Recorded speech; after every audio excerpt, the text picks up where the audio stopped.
అండి.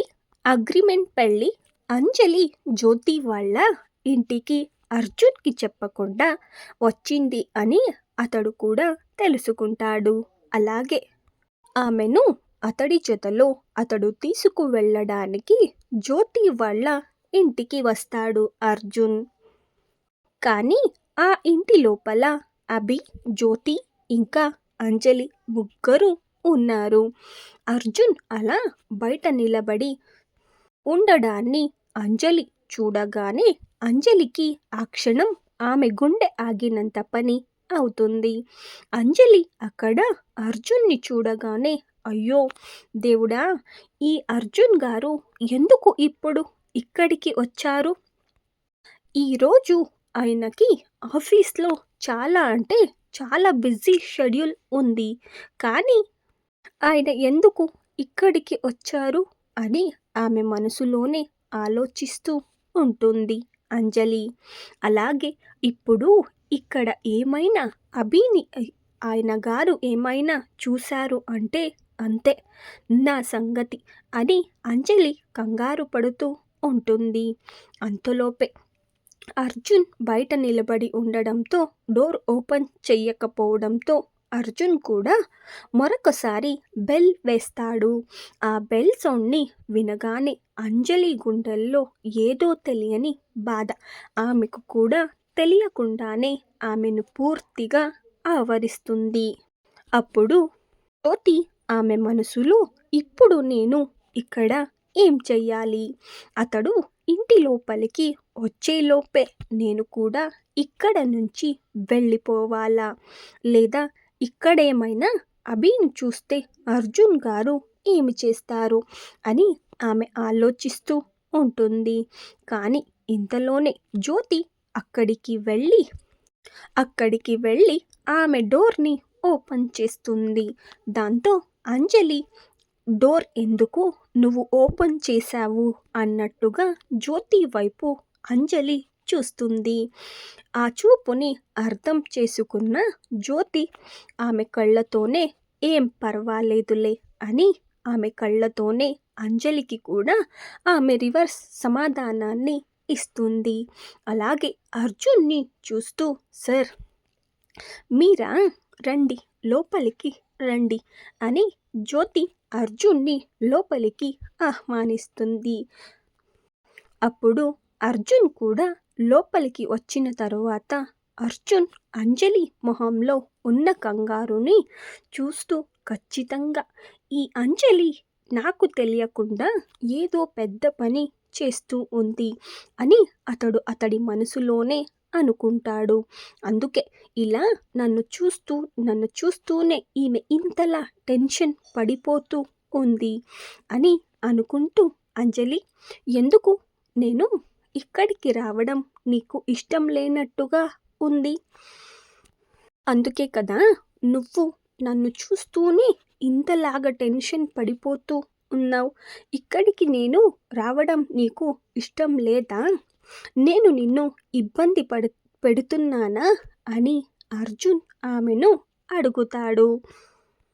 అర్జున్ అలా అడగగానే అప్పుడు ఆమె ఆ రోజు మార్నింగ్ నుంచి అర్జున్ని నెగ్లెక్ట్ చేస్తూ ఉన్నట్లుగా నాటకాన్ని ఆడుతున్నది కూడా మర్చిపోయి కంగారుగా, అలా ఏమీ లేదు అర్జున్ గారు, నేను మిమ్మల్ని చూసి ఎందుకు అలా కంగారు పడతాను?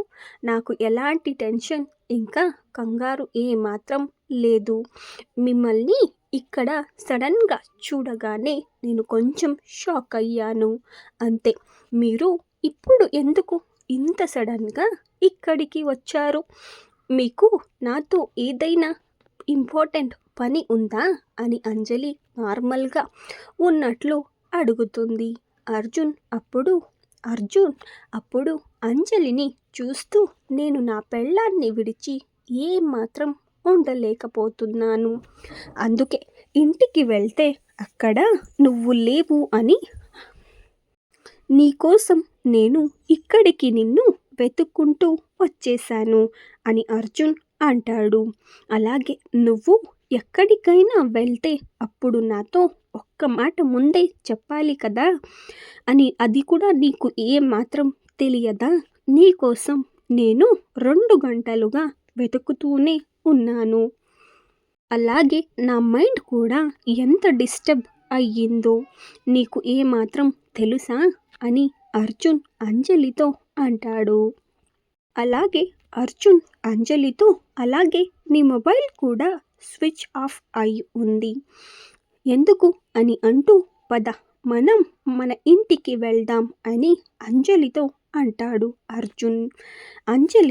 అప్పుడు అంజలి కూడా అర్జున్తో మాట్లాడుతూ, మోస్ట్లీ నా మొబైల్ ఛార్జ్ ఖాళీ అయినట్టుగా ఉంది, నేను దాన్ని చూసుకోలేదు, సరే పదండి మనం కూడా మన ఇంటికి వెళ్దాం అని అంటూ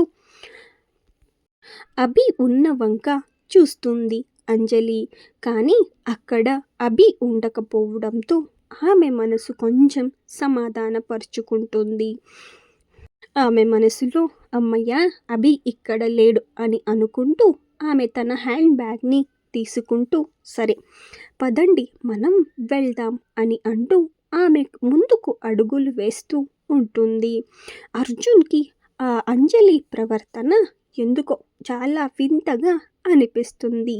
కానీ అప్పటికే ఆమె మనసు ఇంకా ఆమె మైండ్ అప్పటికే చాలా డిస్టర్బ్గా ఉంది అని అర్జున్కి కూడా పూర్తిగా తెలిసి ఉండడంతో అసలు ఇప్పుడు ఆమెను ఏమీ అడగకూడదు అని అతడు అనుకుంటూ, అసలు ఈ అంజలి నాకు తెలియకుండా ఏం చేస్తుందో ఆ రాజుకి చెప్పి నేను అయినంత త్వరగా తెలుసుకోవాలి అని అనుకుంటూ వెళ్తూ ఉంటాడు అంజలి వెనకాల.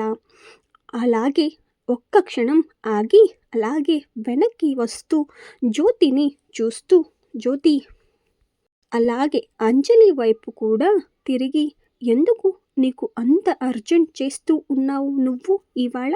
నువ్వు ఒకే ఒక్క నిమిషం ఆగు అని అంటూ అక్కడే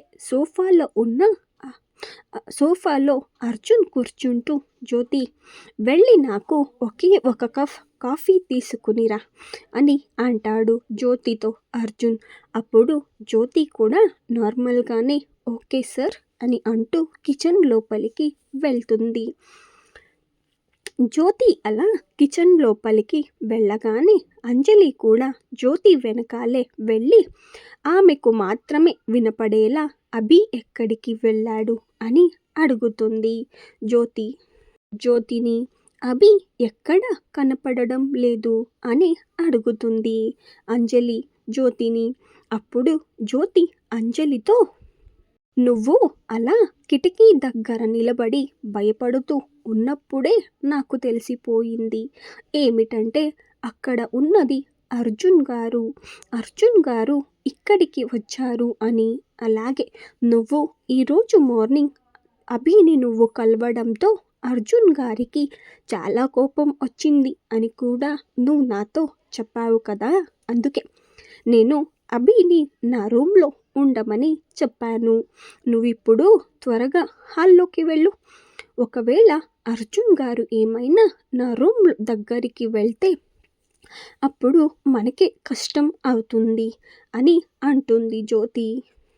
అప్పుడు హాయిగా ఊపిరిని తీసుకున్న అంజలి జ్యోతి చేయి పట్టుకుంటూ, థ్యాంక్ యూ సో మచ్ జ్యోతి, నువ్వు నన్ను చాలా అంటే చాలా బాగా అర్థం చేసుకుంటావు అని అంటూ అంజలి కిచెన్ లోపల నుంచి బయటకి వచ్చి అక్కడే ఉన్న అర్జున్ పక్కన కూర్చుంటూ, అర్జున్ గారు మీరు మీ ఎంగేజ్మెంట్ షాపింగ్కి మీరు ఇంకా వెళ్ళలేదా? మీకోసం పాపం మీ హుబ్బీ చాలా అంటే చాలా వెయిట్ చేస్తూ ఉంటుంది కదా, అలాగే మీరు డేట్కి కూడా వెళ్ళాలి అని అనుకున్నారు కదా అని అంజలి వెటకారంగా అడుగుతుంది. అర్జున్ ఆ వెటకారాన్ని గ్రహించిన అర్జున్ ఇంతవరకు అతడు ఏమీ ఆలోచించకుండా అలాగే కూర్చొని ఉంటాడు. కానీ అంజలి అలా అతడిని అడగగానే అతడి తలలో ఏదో ఒక పెద్ద ఆలోచన రాగానే అంజలిని చూస్తూ నా పెళ్ళాం పాపం ఇలా హెల్త్ అప్సెట్ అయ్యి ఉండడంతో మేము మా ఎంగేజ్మెంట్ షాపింగ్ని కొంచెం ముందుకు వెళ్ళింది అంతే. మా ఎంగేజ్మెంట్ షాపింగ్కి నువ్వు లేకపోతే ఎలా? నా ప్రతి ఒక్క ఫంక్షన్లోనూ నా పెళ్ళాం ఖచ్చితంగా అంటే ఖచ్చితంగా వండి తీరాలి. అందుకే నీకోసమే దాన్ని ముందుకు వేశాం. ఇప్పుడు నువ్వు బాగానే ఉన్నావు కదా, అయితే పద. ఇప్పుడు నువ్వు దీన్ని నాకు గుర్తు చేసింది నాకు చాలా అంటే చాలా మంచిది అయ్యింది. అందుకే పద ఇప్పుడు మనం నా ఎంగేజ్మెంట్ షాపింగ్కి వెళ్దాం అని అంటాడు అర్జున్. అంజలిని అర్జున్ ఇంకా ఏదో మాట్లాడుతూ ఉంటే అంతలోపే జ్యోతి అక్కడికి కిచెన్లో నుంచి కాఫీ కప్తో రావడంతో అర్జున్ ఆ కాఫీని కూడా తాగేసి ఇక మేము షాపింగ్కి వెళ్ళాలి అని అంటూ అక్కడి నుంచి బయలుదేరుతూ ఉంటాడు. కానీ అంజలికి ముందు చూస్తే నొయ్యి వెనుక చూస్తే గొయ్యి లాగా ఆమె పరిస్థితి ఉంటుంది. అంజలికి అతడికి ఆమె ఆ సలహాని ఇచ్చినందుకు ఆమె మనసులో నోటికొచ్చినట్లు తిట్టుకుంటూ అలాగే అక్కడే ఉన్న జ్యోతికి కూడా బాయ్ చెప్పి అక్కడ నుంచి వెళ్ళిపోతారు. అభి కూడా వాళ్ళిద్దరూ బయలుదేరగానే అతడికి కూడా సమయం అయ్యి ఉండడంతో అతడు కూడా ఆపరేషన్కి టైం అయ్యింది అని అంటూ జ్యోతికి బాయ్ చెప్పి అతడు కూడా అక్కడ నుంచి బయలుదేరి వెళ్ళిపోతాడు. అతడు అలా వెళ్ళగానే జ్యోతి అతడినే చూస్తూ ఆమె కళ్ళ నుంచి కన్నీళ్లు మాత్రం ఆమెకు తెలియకుండానే కారుతూ ఉండిపోతాయి. కారులో బయలుదేరిన అంజలి ఇంకా అర్జున్లు ఒక పెద్ద మాల్ దగ్గరికి వెళ్ళి వాళ్ళ కారుని స్టాప్ చేసి అర్జున్ వర్షకి కాల్ చేసి ఆమెను మాల్ దగ్గరికి రమ్మని చెబుతాడు అర్జున్. ఎందుకంటే ఎంగేజ్మెంట్ డ్రెస్ సెలక్షన్ కోసం. అలాగే అర్జున్ అతడి కార్ నుంచి బయటకి దిగి అంజలి వైపు కూడా డోర్ని ఓపెన్ చేసి రండి మేడం, మీ హస్బెండ్ ఎంగేజ్మెంట్ కోసం ఒక మంచి సూట్ని మీరు సెలెక్ట్ చేద్దురు అని అంటూ ఆమె చేయి పట్టుకుని మరీ మాల్లోకి తీసుకుని వెళ్తాడు. నేరుగా అంజలిని అతడు ఒక వెడ్డింగ్ డ్రెస్ కలెక్షన్ లోపలికి తీసుకుని వెళ్తాడు. అక్కడ ఉన్న సేల్స్ పర్సన్ వాళ్ళని ఏం కావాలి అని అడగడంతో అర్జున్ ఎంగేజ్మెంట్ డ్రెస్సెస్ అని చెబుతాడు.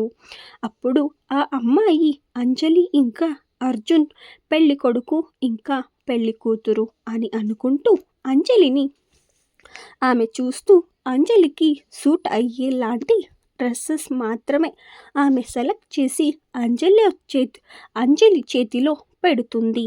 మేడం, మీరు ఈ డ్రెస్సెస్ అన్నీ ఒక్కసారి ట్రయల్ చేయండి అని అంటుంది.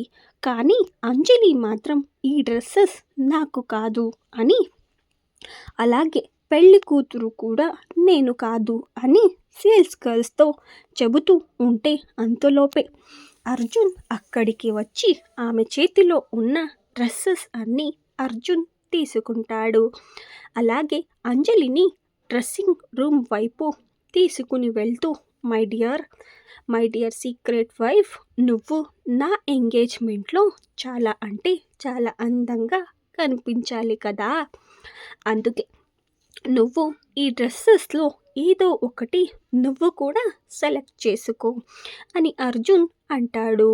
అంజలితో అర్జున్ అలా అనగానే ఆమె కోపంతో ఊగిపోతూ అర్జున్ని వెనక్కి నెట్టేసి ఆమె కూడా అక్కడ నుంచి బయటకి వెళ్తూ ఉంటుంది.